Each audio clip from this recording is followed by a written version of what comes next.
दर्शकहरूलाई भगवान मान्ने कलाकार दुर्गेश थापाले आफ्नो फ्लाइट छोडेर फ्यान भेट्न घरमै पुग्नु भएको छ।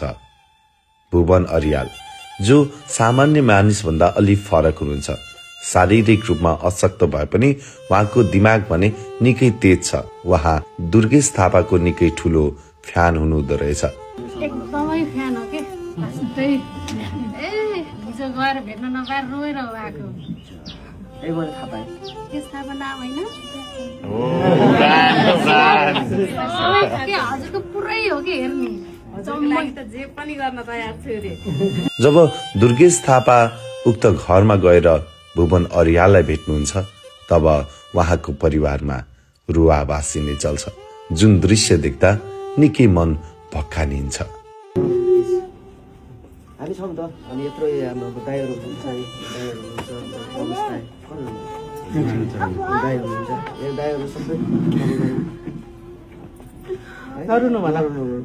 यसभन्दा अगाडि कलाकार दुर्गेश थापाले उहाँ जस्तै कैयौं व्यक्तिहरूलाई भेटेर सहयोग गरिसक्नु भएको थियो र उहाँलाई भेट्दाखेरि पनि कलाकार दुर्गेश थापाले आफूसँग भएको रकम दिएर सहयोग गर्नुभयो। तब बाचा पनि गर्नुभयो कि उहाँलाई जुनसुकै समयमा जे पर्छ त्यसको लागि म सदैव रहेको भनेर बाचा गर्दाखेरि सबै समाज स्तब्ध बनेको थियो। कलाकार दुर्गेश थापाले आफूसँग भएको केही रकम भुवन अर्याललाई दिनुहुन्छ र यस्तो उदार मन देख्दै गर्दाखेरि उहाँसँगै रहनुभएको अत्यन्तै चर्चित कलाकार पेमा दावा लामाले पनि उहाँको सहयोगार्थको लागि 10,000 रुपियाँ क्यूआर मार्फत पेमेन्ट गर्नुहुन्छ।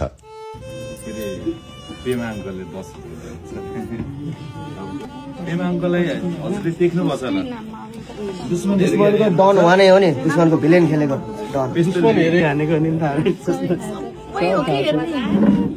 यहाँनिर कुरा आर्थिक सहयोगको भन्दा पनि सपना पूराको हो।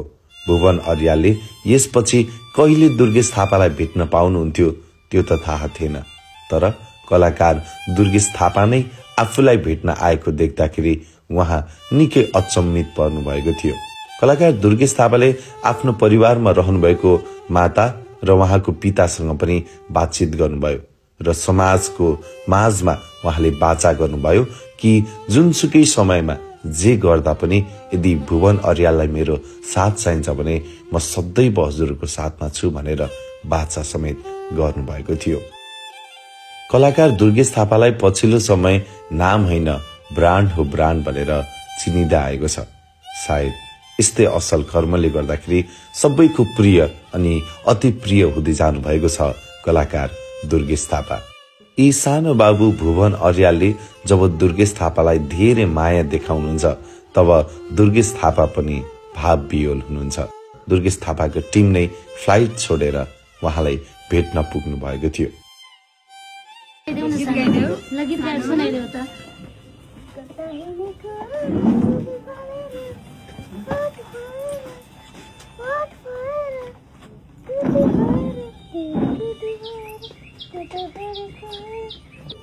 भन्नु ल म छु नि है। जस्तो मेरो फ्यान भइसकेपछि डराउनु पर्दैन ल, म छु ल।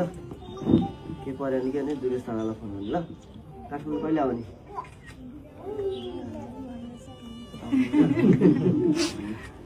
के छ अहिले बाबुको स्वास्थ्य?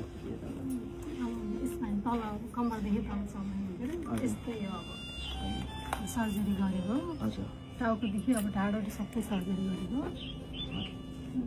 प्रब्लम छ बाबुलाई। के यस्तो आउँदा पर्यो भने मलाई भन्नु हस्।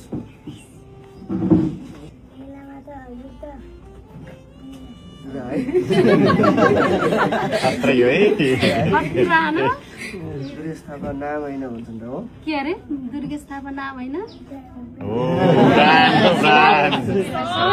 हजुरको पुरै हो कि हेर्ने जे पनि गर्न तयार छु रे।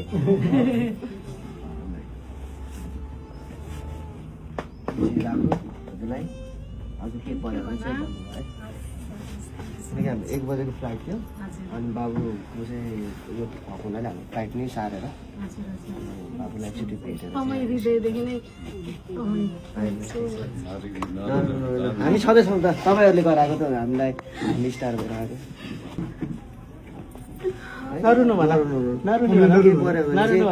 हामी समुदायहरू ए हजुर नमस्ते एकदम त्यसको माइन्ड चाहिँ नर्मल बच्चाको भन्दा माथि छ यति शारीरिक मात्र यो छ भन्ने हो एकदमै छ कि यो एक्स्ट्रा जो ट्यालेन्ट छ कि मान्छे दाइहरूले चाहिँ अब बाबुलाई के हुन्छ होइन यहाँको दण्डबद्ध दाइ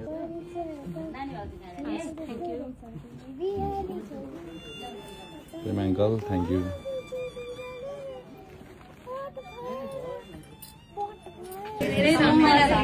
होइन दाइ आफूले एकचोटि मात्र भन्यो हो म आफै जसरी नि जान्छु घरै जान्छु भने दाइ आफैले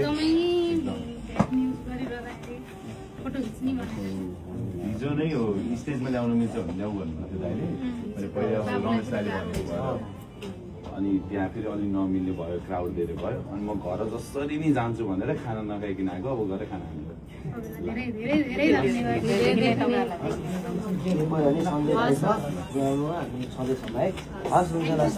thank you so much by Bhuwan